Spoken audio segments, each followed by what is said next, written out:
Hey friends, welcome back to our channel couple on vacations.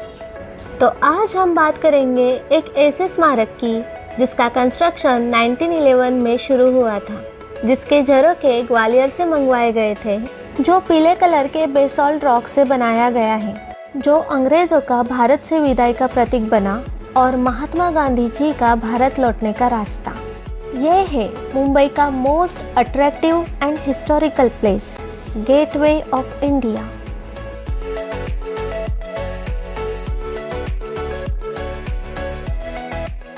हमारी journey start होती है Borivali station से।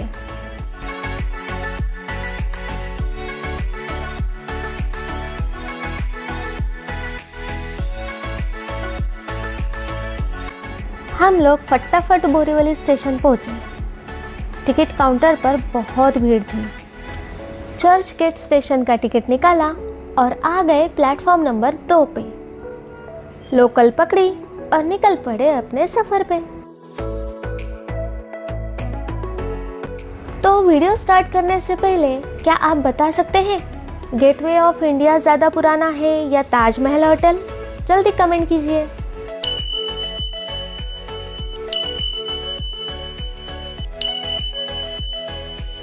Yes, Taj Mahal hotel. Taj Mahal hotel gateway of India से भी पहले बनाया गया था, करीब 21 साल पहले।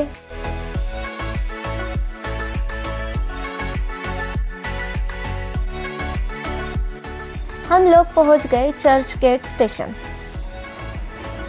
अब यही स्टेशन के बाहर से आपको बहुत सारी ऑटो, कैब या प्राइवेट टैक्सी या बस मिल जाती है गेटवे ऑफ इंडिया के लिए।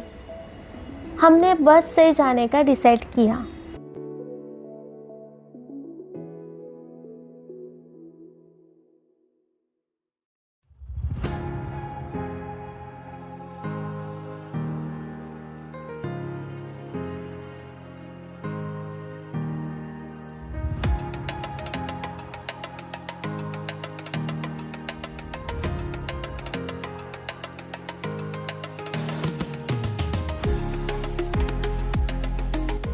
तो दोस्तों, ये हम आ गए अपोलो बंदर यानी कि gateway of India. Gateway of India 100 years भी पुराना नहीं है, मगर जब आप इसका स्ट्रक्चर देखते हैं तो लगता है 100 साल से भी ज़्यादा पुराना है। गेटवे ऑफ इंडिया का मतलब क्या है, ये जानने से पहले ये जगह कौन सी है वो समझ लेते हैं। तो ये जगह है अपोलो बंदर। पहले तो इसे पालवा बंदर कहते थे, क्योंकि पहले लोग यहाँ पर पालवा नाम की फ़िश को पकड़कर यहाँ बेचने के लिए लाते थे। फिर पोर्तुगीज़ आए। पोर्तुगीज़ लोगों ने इसका नाम पोलम किया। फिर उसे इंग्लिश में पैलो कहा गया। फिर बाद में पैलो से इसे अपोलो किया गया, तब इसका नाम अपोलो पड़ा। सो इसका ओरिजिनल नेम पालवा बंदर था। अगर आपको लग रहा है कि यूरोप के जो सूरज देवता थे अपोलो, उनके नाम पर इसका नाम अपोलो बंदर रखा गया है, तो ये गलत है। ये मुंबई का सेरेमोनियल एंट्री पॉइंट था।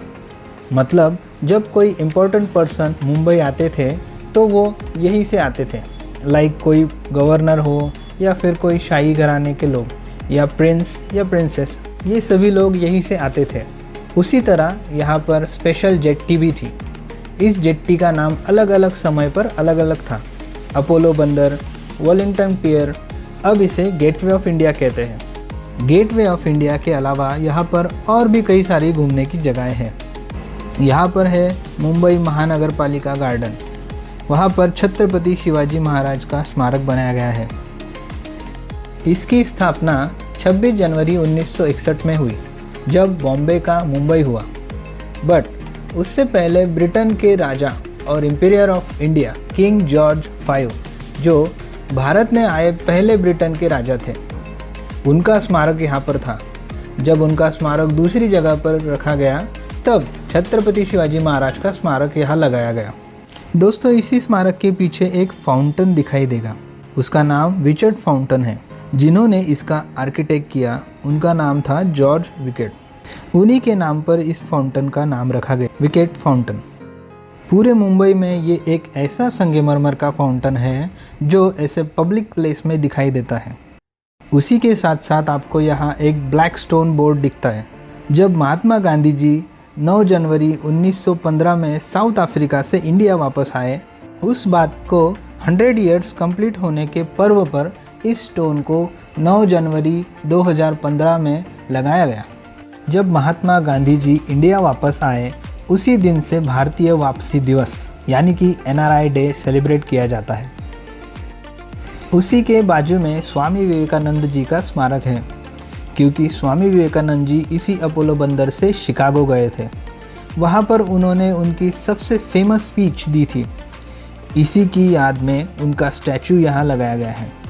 पहले जब यहाँ पर इंडिया के वॉइस रॉय लॉर्ड हार्डिंज का स्टैचू था, उनके स्मारक के नीचे जो मेल फीमेल टाइगर्स के स्टैचू थे, वो अब गिरगांव चौपाटी पर लोकमान्य तिलक जी के स्टैचू के नीचे दिखाई देते हैं। और वॉइस रॉय लॉर्ड हार्डिंज का स्टैचू भाईखड़ा के भाऊ दाजी लाड म्यूजियम में रखा गया है। दोस्तों, गेटवे ऑफ इंडिया के साइड में ही आपको पीले कलर का बोर्ड दिखाई देगा, जिस पर एक साइड से देवनागरी लिपि में मुंबई लिखा है और दूसरे साइड से इंग्लिश में मुंबई लिखा है। दरअसल 1948 में मुंबई महानगर पालिका में डिसाइड किया गया कि मुंबई को इंग्लिश में बॉम्बे ना लिख के मुंबई ही लिखा जाए, इसीलिए दूसरी साइड में रोमन फॉन्ट में मुंबई लिखा गया और इसके 11 साल बाद गवर्नमेंट ने ऑफिशियली बॉम्बे का नाम चेंज करके मुंबई किया। आपको बता दूं गेटवे ऑफ इंडिया क्यों बना, तो इसके ऊपर देखिए लिखा है, erected to commemorate the landing in the India of their Imperial Majesty King George V and Queen Mary। 1911 में फर्स्ट टाइम ऐसा हुआ कि किंग जॉर्ज V और क्वीन मैरी फर्स्ट टाइम एक साथ इंडिया में आए थे, क्योंकि भारत की जो राजधानी पहले कोलकाता थी उसे बदलकर दिल्ली किया गया था। उसी फंक्शन के लिए राजा और रानी इंडिया आए थे। उस समय हवाई जहाज नहीं थे, इसलिए वो बोट से आए थे और तब उनका वेलकम यही हुआ था।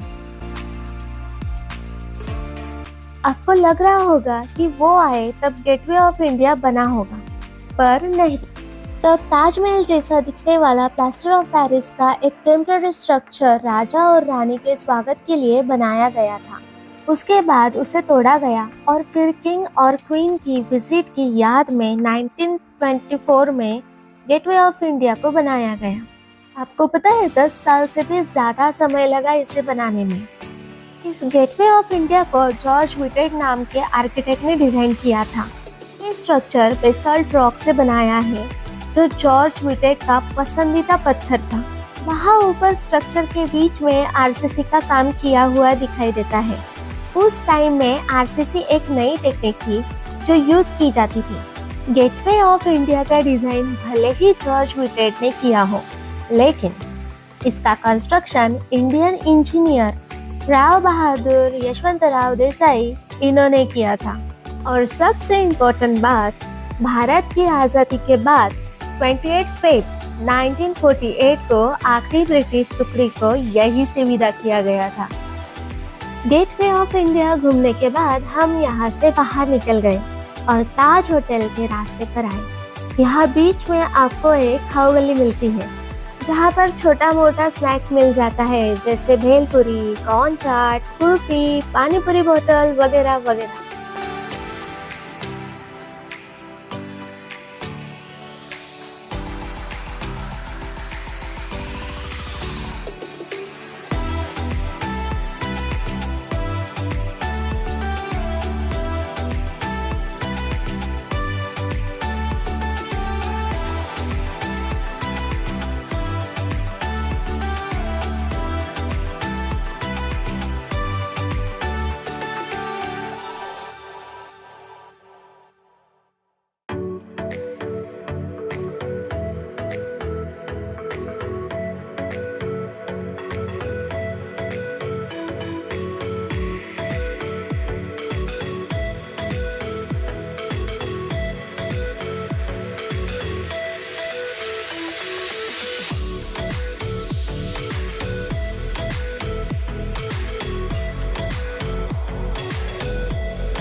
तो चलिए अब इस समंदर की सैर करते हैं। हमने यहाँ प्राइवेट बोट हायर किया था। अलग अलग बोट से अलग अलग रेट है। आप यहाँ से पैसेंजर बोट लेके एलिफेंटा केव्स भी जा सकते हो। आगे हम एलिफेंटा केव्स भी देखेंगे, पर उससे पहले हम बोट राइड का मजा लेते हैं।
हमें बोट राइड में बहुत मजा आया।